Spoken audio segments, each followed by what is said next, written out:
Di sebuah wilayah sunyi di Kalimantan Barat, tersembunyi sebuah legenda tua yang masih dibisikkan hingga hari ini. Legenda tentang seorang ibu dan seorang anak yang terlambat menyadari arti kasih sayang. Orang-orang menyebutnya legenda Batu Menangis. Di sebuah desa kecil yang jauh dari keramaian, hidup seorang ibu tua dalam kesederhanaan yang nyaris tak tersisa. Tubuhnya kurus, punggungnya bungkuk oleh usia dan kerja keras. Setiap pagi, ia berjalan menyusuri ladang dengan langkah perlahan, menggenggam cangkul yang sudah menemaninya selama bertahun-tahun. Ia hidup hanya untuk satu alasan, anak perempuannya. Sejak kecil, anak itu dibesarkannya seorang diri, tanpa suami, tanpa harta, tanpa bantuan. Yang ia miliki hanya keteguhan hati dan cinta seorang ibu yang tak pernah meminta balasan. Hari demi hari berlalu, anaknya tumbuh menjadi gadis cantik.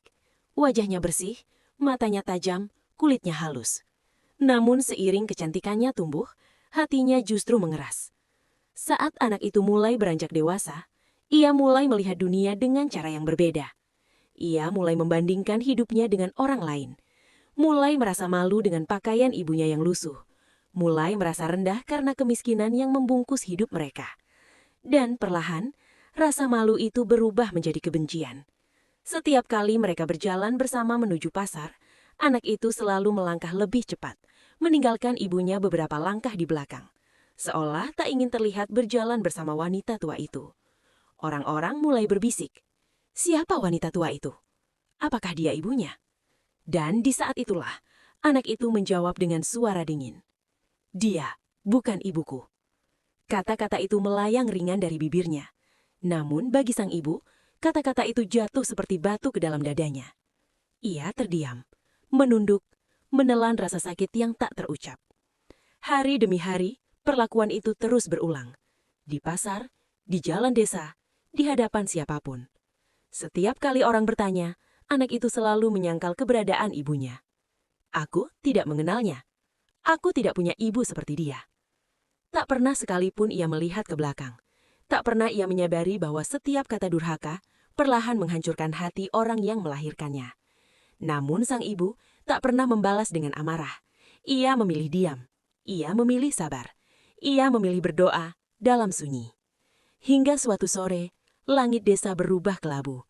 Angin berhembus lebih kencang dari biasanya. Dan kesabaran yang selama ini ditahan, akhirnya runtuh. Sang ibu berjalan sendirian menuju ladang. Langkahnya gemetar. Air mata jatuh membasahi tanah kering. Ia berlutut, menengadahkan tangan ke langit. Dengan suara bergetar, ia berdoa.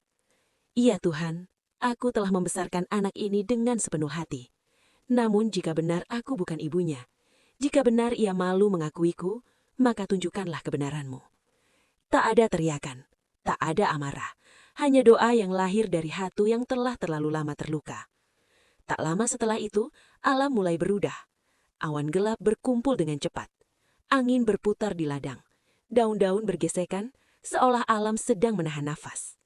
Di tempat lain, anak itu sedang berjalan dengan langkah angkuh.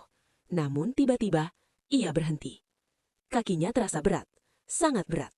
Ia mencoba melangkah, namun tubuhnya tak bergerak. Kenapa kakiku dingin? Ia menunduk, dan saat itulah ia melihatnya. Kulit di kakinya mulai berubah warna. Abu-abu, keras, membatu. Panik mulai menguasainya. Ibu, maafkan aku. Tangannya bergetar. Ia mencoba lari, namun sia-sia.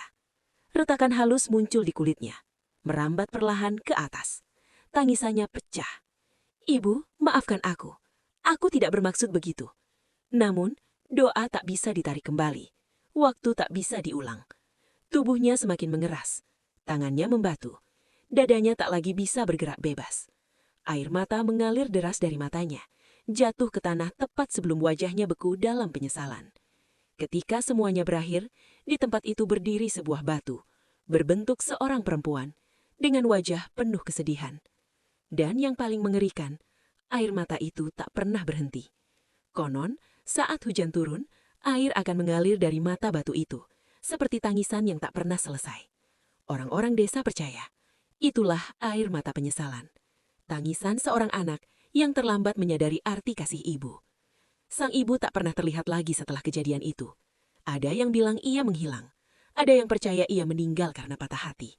Namun legendanya tetap hidup. Diceritakan dari mulut ke mulut sebagai peringatan bagi siapapun yang melupakan asal-usulnya. Karena di dunia ini, tak ada luka yang lebih dalam daripada luka yang ditorehkan oleh anak kepada ibunya. Dan penyesalan selalu datang saat semuanya sudah terlambat.